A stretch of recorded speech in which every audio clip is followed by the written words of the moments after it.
All right, movie and TV lovers, we are here on the set of Fatale with my main man, Geoffrey Owens. How you doing, sir? Good, man.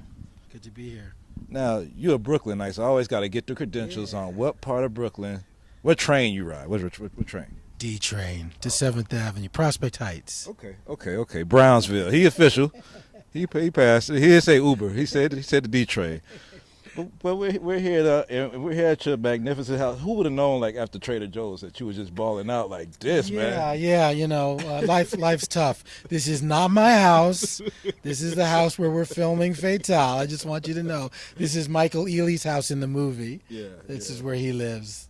The main character of the movie. So you've had a long career, and most people remember you starting from one of our favorite characters on the Cosby Show. But can you tell me like your first time performing in front of a audience? Like what was your? Oh gosh, that must have been third grade probably when I was in school plays. Yeah. You know, Hansel and Gretel and Peter Rabbit and stuff like that. That's actually when I got the bug to be an actor because people, I was in shows at school and people laughed, and I remember people used to say in grade school, "You ought to be on TV," and I was like, "Yeah, well, whatever." I never thought I was going to be on TV, but actually that's when I got the acting bug, and then I did shows in school, and then eventually I went to college for I studied drama in college, and pretty soon after college started auditioning and got cast in things pretty quickly. Things happened very quickly back in the mid '80s. Yeah. Was it a lot of theater first? A lot of theater first. Yeah. I've still at this point in my career I've done mostly theater more than anything else. Okay. So tell us about the big break with the Cosby Show. I mean, like how did that audition go, and what season were you introduced? The second season, yeah, it was like 1985, right? Started in '84. That was a crazy story because my mother actually met this lady. My mother's a teacher, and she had a student who was an actress, and the student said to her, "Hey, your son's an actor. Give me his picture." So my mother said, "Give me your picture." And I said, "Come on, Mom, leave me alone." And I actually gave it to her. She gave it to this lady. She gave it to her friend, an agent, and that's how I got the audition for the Cosby Show. And very quickly, that's how I got cast. So thanks, Mom, once again. Wow. See? It's those little things that end up happening, like when you have no idea it's going to go somewhere. I and actually then, listened to my mom that once, and it turned out great. Yeah. so you do more theater. Like, as an actor, like what muscles is theater compared to TV? Is it like It's just different. It's not better. It's not harder. It's not easier. It's just different. Like over the years, I've developed a lot more respect for TV and film actors because I used to think, well, theater is more difficult. That's not exactly true. It's different muscles. In theater, you get to.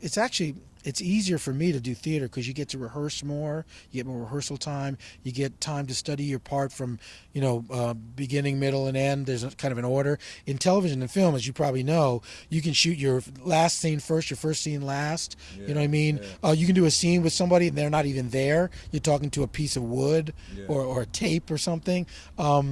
But so in theater, it's all kind of makes more sense. It's so in that way, it's easier. That's why I respect when I watch movies and film, TV now. I see someone do a difficult scene, and I know that guy may not even be talking to another human being. Yeah, That guy may have, he may be doing his first scene last or whatever. It's actually very difficult, Wow. and a lot of pressure. There's a lot of pressure in TV and film because Yeah. you could wait around for hours and then your turn, you're up and you have to deliver. Yeah. Theater kind of spreads everything out. There's a different kind of pressure. Yeah. Film and TV pressure is intense. I wonder how it would have been if Cosby Show was in the live tweeting age and people was able to tweet what's going on with Theo and everybody else. And I wonder how that reaction would have been to a show that everybody still loved. I wonder how integral like people would have been on Twitter. Like, hey, I think it would have been pretty crazy actually because the show was so popular. I mean, many people don't even remember. I mean, now with all the different channels and stuff, all the content, Yeah. if you get a few million viewers on something, you feel like that show's doing well. Yeah. Cosby Show, we had 55 to 60 million viewers on a Thursday night. You can't do that anymore, except for Super Bowls and stuff. You know what I mean? Yeah. It was a different time, but it was an incredibly huge audience, and so the social media hits would have been off the charts. Would've been off the charts. Alvin, hurry up. The movie's gonna start soon. Here it is. A little snack before our movie marathon. All right, brother-in-law. Popcorn, ice cream, soda. What a guy. Elvin, we never had it so good. I hope Sandra gets snowed in. Please, don't say that. Elvin, where'd you get those pajamas? You know, Dad has a pair just like those. Yeah, these are your dad's. Your mom lent them to me. Well, they're kind of big, but they don't look too bad on you. Thank you. I sort of feel like your dad in these. Wait, let me see if I can walk like him.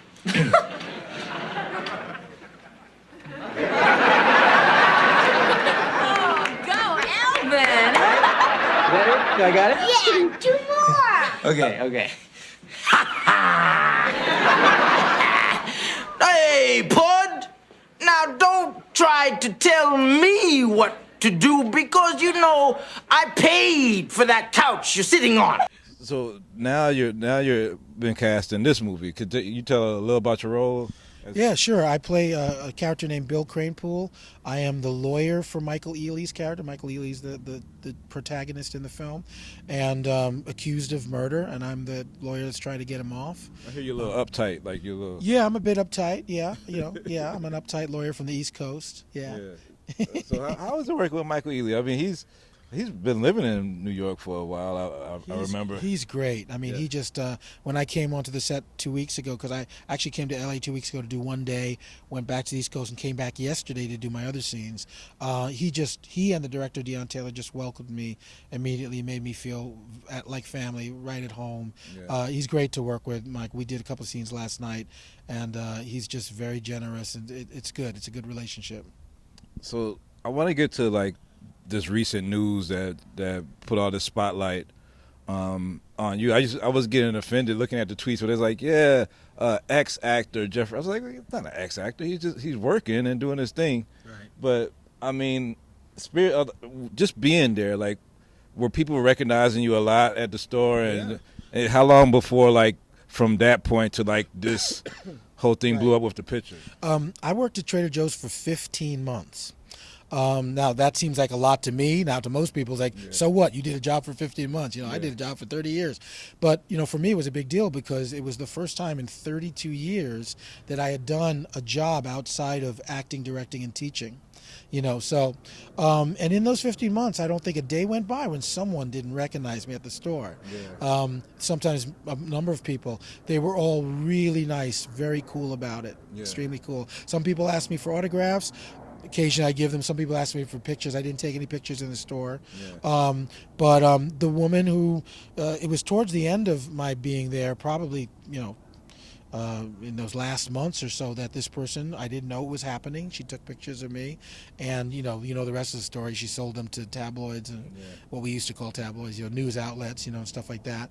And when I got wind, a reporter called me and said that the story was being written, and I just kind of panicked because I'm a very private person, and when I found out that was going on, I quit Trader Joe's right away because I didn't feel like I wanted to be at the store. I didn't know who was going to be looking at me, who was going to be spying, who was going to take pictures.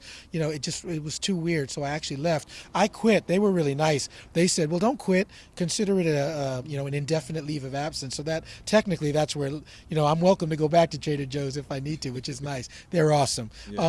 But I left the job, and again that day, August 31st, I'll never forget the date when that story broke, and it was very humiliating because the way they put it, the picture, and the way they talked about me and stuff. But fortunately, the humiliation lasted a very short time because very shortly after that, all the support started rolling in, and everything just turned around, and it's just been incredible the last 5 weeks what's happened. I wonder about just that life experience from working there. It's like, I know actors always get these textures and roles and everything else. Do you think that you grew as an actor from just that life experience of seeing all these real life people every day? Absolutely. I grow as an actor from everything. You know what I mean? Like when you're an actor, you're constantly observing. I'm always observing people and saying, See how he did that? That's what I need to do. If I was ever in that, if I ever had to do that in a scene, that's how my mind works, you know. Right. So yeah, Trader Joe's, any job, you know, you get to observe people in all kinds of situations. It helped me grow, not just as an artist, but as a person. It was good for me to work there. It was actually good for me spiritually, emotionally, to have that job, to work hard at a job like 99.99% of people do. You know what I mean? It was good for me. Yeah. What I was about to ask, what does it say? Like, I know a lot of actors are working and the checks aren't always what they are. I mean, even with Netflix, the checks isn't always what they are back in the day. I mean, do you think this stigma that actors can't work is lifted at all with this situation? That people like should be able to go get jobs and do what they do? I think maybe people who were insecure about working regular jobs, maybe some people, now that they've seen my story, are going to have an easier time doing that. I know for myself, if I ever have to work another regular job, it's going to be easier to do that now than it was when I did it, 16 months ago. So I think for people in general, they realize that, hey, if that guy was on the Cosby Show, if he could do that, you know, it's no big deal if I do it or whatever. Anything that helps people just do what they need to do, you know, and feel good about it and not ashamed or weird about it, that's great. And I think that's one of the really good byproducts of this whole thing. I know you've been on Sunny in Philadelphia and have nots and a lot of other shows, but I mean, just for me and a lot of Americans in general, like you said, Cosby has such a huge audience, and when it went off the air, it hurt me that my family couldn't see those episodes anymore. But like financially, like how does that affect the actor when you come? Because we've seen that happen with Netflix. With how does that? How does it affects you? Yeah. I mean, when the Cosby Show was pulled from the air recently, that's a certain amount of money that I don't get anymore. Yeah, right. And it wasn't a huge amount of money, but to me, it was. It's significant. I couldn't afford to lose that. And I don't complain about it. It's like I think about what the people involved in the trial were going through. It's kind of silly for me to say, and I'm losing my residuals. Yeah. So I don't go there. You know what I mean? Yeah. But the fact is, yes, I lost. For me, what is a significant amount of income, and that's just the way it goes. That's life, and that's one of the circumstances that led to my feeling like I just had to take any job, whatever I needed to get by. Well, I hate that the spotlight came through in some way that was trying to paint, some type of embarrassing situation, but I'm glad that it's all these opportunities that's opened up, and people's like, hey, let me give this great actor a job, and it seems like this role in Fatale is gonna be cool with you and Michael Ealy, so I'm glad to just see you back doing your thing on TV and now on film. Not as glad as I am. Good to see you, Geoffrey Owens. You too, man. Pleasure. Thank you. Thank you.